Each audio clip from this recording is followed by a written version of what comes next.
কেউ আঘাত দিলে কান্না না করে এই ৩টি কাজ করুন। নাম্বার 1, শান্ত থাকুন। রাগ এবং কান্না দেখাবেন না, কারণ শান্ত থাকা আপনার শক্তি প্রকাশ করে। নাম্বার 2, সব সময় মনে রাখবেন অন্যের কথায় আপনার মূল্য কখনো কমবে না, এজন্য নিজের প্রতি বিশ্বাস রাখুন। নাম্বার 3, নিজের যোগ্যতা এবং কাজ দিয়ে প্রমাণ করেন যে আপনি কি করতে পারেন। হ্যালো এভরিওয়ান, আসসালামু আলাইকুম, welcome to my new blog. যিনি যেখান থেকে আজকের ভিডিওটি দেখছেন, আশা করি সবাই ভালো আছেন, সুস্থ আছেন। তো একটি লাইক দিয়ে ভিডিওটি কন্টিনিউ করবেন, আর যারা অলরেডি এই কাজগুলো করে ফেলেছেন তাদেরকে অসংখ্য অসংখ্য ধন্যবাদ।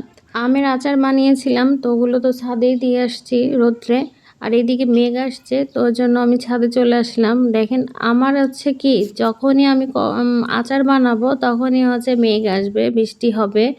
মানে জানি না, আমার মানে আচার বানাইলে, আমার বাসায় আচার বানাইলেই কোথা থেকে যে বৃষ্টি আসবে আমি নিজেও জানি না। প্রতিবার সেম একই অবস্থা।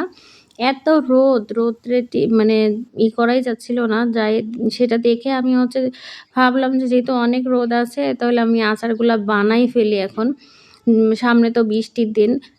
ওমা! দেখি যে যেদিনকে আমি আচার বানাইছি পরের দিন থেকেই ঝড় বৃষ্টি শুরু হয়ে গেছে। তো বুঝেন। তো এইদিকে হচ্ছে ছাদে দেখলাম আম গাছে অনেক আম ধরে আছে। তো ওটাই ঘুরে ঘুরে দেখতেছিলাম, আর এদিকে বোরোর ফুলও চলে আসছে। আর এই আম কিন্তু আমাদের গাছের না, এটা হচ্ছে আমাদের পাশের গাছের, মানে পাশের বাড়ির গাছের। তো ওই আম সব আমাদের ছাদে এসে পড়ে। তো ওই ধরে একটু ভিডিও করতেছিলাম, চিনি নাই, ঠিক আছে? তো এদিকে আবার রোদ আসতেছে, বৃষ্টি আসতেছে, তো ভাবলাম যে কি উঠাবো এগুলা না উঠাবো না। তো আবার দেখি যে চারপাশ থেকে বৃষ্টির মতন চলে আসতেছিল, দেন আবার সেই আচার আবার উঠানো লাগছে। তো এই যে এখন আবার রোদ ছিল, মানে আমি মেঘ দেখে উপরে উঠতে উঠতে আবার দেখি যে রোদ এসে গেছে, দেন আবার থাকতে থাকতে আবার দেখেন এই যে আবার মানে কখনো মেঘ কখনো বৃষ্টি, সেই অবস্থা। তো যাই হোক, ভাবলাম যে না, আর এই আচার উঠাই নিয়ে যাবো, বারবার উপরে আসা আসলে কষ্ট হয়ে যায়। তো এই আমটা অনেক বড়সড়, আমি একটু ধরে ভিডিও করতেছিলাম। যাই হোক, আচারগুলা কিন্তু আমি উঠাই নিয়ে আসছি। উঠাই নিয়ে দোতলায় রেখে আসবো, কারণ বারবার নিচে উপর উঠানো ঝামেলা হয়ে যায়। তো আমি একটু ব্যালকনিতে দাঁড়াইয়ে দেখতেছিলাম যে কি অবস্থা। তো দেখি যে আকাশে না অনেক মেঘ আছে, যার জন্য ভালোই হয়েছে আচারগুলো উঠায়ে।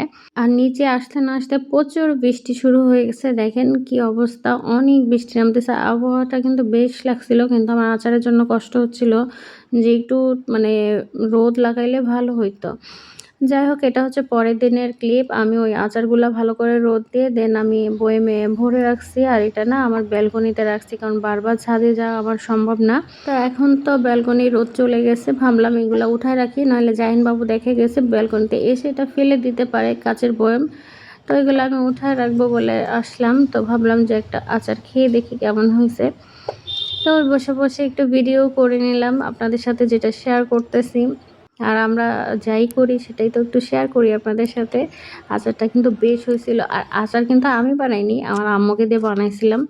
কারণ আমার আচার বেশি ভালো হয় না, নষ্ট হয়ে যায়, মানে বেশি দিন থাকে না, কেন জানি না, এজন্য আমি আচার বানাই না। আমার আচার বানাইতে হলে আমার আম্মু বা বড় আপুকে বললে ওদের দিয়ে বানাই।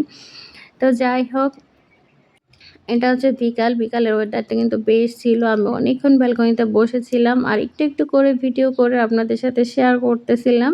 আজকে কিন্তু আমার মনটা অনেক ভালো। সকাল থেকে কিন্তু আমার স্টুডেন্ট আপুদের ফোন পাচ্ছি, এ সেটআপ পেয়েছে, ওই আপুটা সেটআপ পেয়েছে। তো ওই জন্য মনটা খুবই ভালো। তারপরে দেখি যে আমার ছোট পেজটাও সেটআপ চলে আসছে। তো সবার জন্য শুভকামনা রইল, সবাই কাজ করেন, ইনশাল্লাহ সফলতা আসবে। আল্লাহ হাফেজ।